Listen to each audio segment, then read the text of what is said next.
देशाचे पंतप्रधानांना देशाच्या भविष्याची सर्वात जास्त काळजी आहे। कारण का देशाच्या भविष्याची काळजी घेण्यासाठीच देशाच्या जनतेने त्यांना पंतप्रधान पदावर बसवलेलं आहे आणि म्हणून आदरणीय पंतप्रधानांनी केलेलं ट्विट हे अतिशय योग्य आहे आणि त्या संदेशाचा बोध देशाच्या प्रत्येक तरुणाने घ्यावा। मुंबई काँग्रेसकडून व्हिडिओ एक पोस्ट करण्यात आलेला आहे। मुंबई पोलिसांकडून आंदोलन करणाऱ्या विद्यार्थ्यांना धमकी देत आहे। जर ते पुन्हा आंदोलनासाठी परतले तर त्यांना एका खोट्या प्रकरणात बघून जन्मठेपेची शिक्षा दिली। बघा, मुळामध्ये हे जे नीट संदर्भात होणारं नीट परीक्षा संदर्भात होणारं आंदोलन आहे, कोणाला परीक्षा संदर्भात काही सुधार झाला पाहिजे का झाल्याच पाहिजे त्याच्या बाबतीमध्ये सगळेच सकारात्मक आहे। आमच्या केंद्र सरकार आणि आमचे संबंधित मंत्री सगळेच बोलत आहेत की संबंधित त्या नीट परीक्षेमध्ये सुधार झाला पाहिजे आणि त्या दृष्टिकोनातून पावलंही उचलले जात आहेत।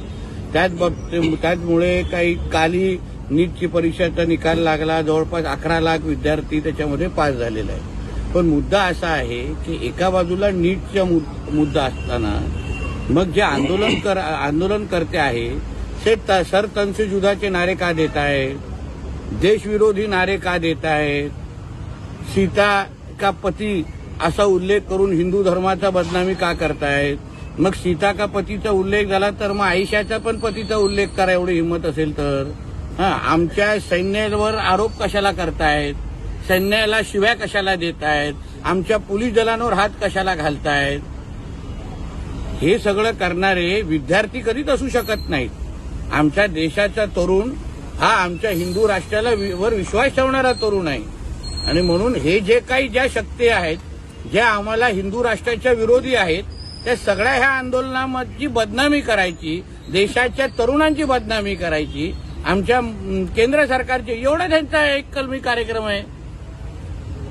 आणि म्हणून हे कुठले जे काय हे काँग्रेस आणि हे सगळे जे पक्ष त्याच्यात जे घुसलेले आहेत ना त्यांना आमच्या देशाच्या विरोधी असलेल्या प्रत्येक शक्तीला ताकद द्यायची म्हणून ह्या सगळ्या गोष्टीचे ट्विट करतायत। राहुल गांधी असं म्हणतात की तुम्ही आमच्या तरुण पिढीला भविष्याला सर्वात मोठे नुकसान पोहोचवलं आहात। राहुल गांधी यांच्या मोदींवर निशाण।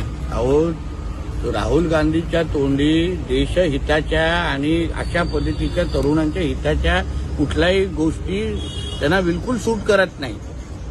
कारण का म्हणूनच त्यांना घरी बसवलं आहे, म्हणूनच त्यांच्या काँग्रेस पक्षाला घरी बसवलं आहे, वारंवार त्यांना पराभवाचा सामना करायला लागलेला आहे। आणि म्हणून राहुल गांधींनी आपल्या उंचीप्रमाणे राजकीय उंचीप्रमाणे आदरणीय मोदी साहेबांबद्दल बोलावं। वडंटीवार असं म्हणतात पेपर हा केंद्र सरकारची जबाबदारी, ही जबाबदारी प्रधानांची आहे, त्यांचा राजीनामा घ्यावा, भाजपला असायला हवी। आमच्या कार्यालयाबाहेर आंदोलन करत होते। त्यांच्या कार्यकाळामध्ये काँग्रेसच्या कार्यकाळामध्ये कितींदा नीटचा पेपर फुटला, कितींदा त्यांनी पंतप्रधानांचा राजीनामा घेतला, कितींदा त्यांनी त्यांच्या शिक्षण मंत्र्यांचा राजीनामा दिला। हे त्यांनी पहिला हिशोब तरी सांगावा ना या वडीटवारांनी आणि मग अशा पद्धतीने आमच्या पंतप्रधान आणि भारतीय जनता पक्षावर टीका करावी। स्वतःचं काय झाकून बघत नाही, आमचंच वाकून बघतायत।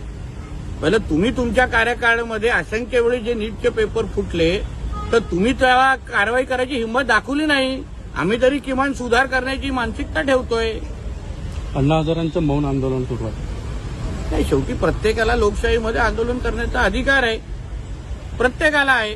पण त्या आंदोलनाच्या खांद्यावर बसून कोणी देशाच्या विरोधात अगर भूमिका घेत असेल, आमच्या देवी देवतांवर नावं ठेवत असेल ना तर मग ते देशहिताचं नाही।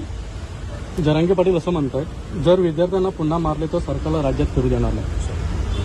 बघा, एक लक्षात घ्या, ज्यांनी आता त्यांना काय मत व्यक्त करतो त्यांचा विषय आहे, मी कसं काय बोलतो। वंचितने साहेब आज महाराष्ट्र बंदचं आंदोलन दिलं आणि त्याला काँग्रेस आणि राष्ट्रवादीने पाठिंबा दिला। पण काय बंद काय म्हणजे म्हणून अशा पद्धतीच्या बंदचा प्रतिसाद जनतेनेच काय दिला हे तुम्हीच कॅमेरा फिरून दाखवायचं ना, आम्ही नाही सांगायचं आहे। देशाची जनता हे मोदी साहेबांच्या नेतृत्वावर विश्वास ठेवणारी आहे म्हणून तर 3-3दा निवडून दिलेला आहे आणि त्यांना ह्या आंदोलनाच्या माध्यमातून सरतनसेजुदावाले, पाकिस्तान जिंदाबादवाले आणि ह्या पद्धतीने आमच्या देवी देवतांना नाव ठेवणारे कसं आपले पोळी भाजून घेतायत हे देशाची जनता खुल्या डोळ्यांनी पाहते। महाराष्ट्रातील ताज्या बातम्यांसाठी बघत रहा टाइम्स टुडे टीव्ही। सोबतच शेअर करा, सबस्क्राईब करा आणि बेल आयकॉन प्रेस करा।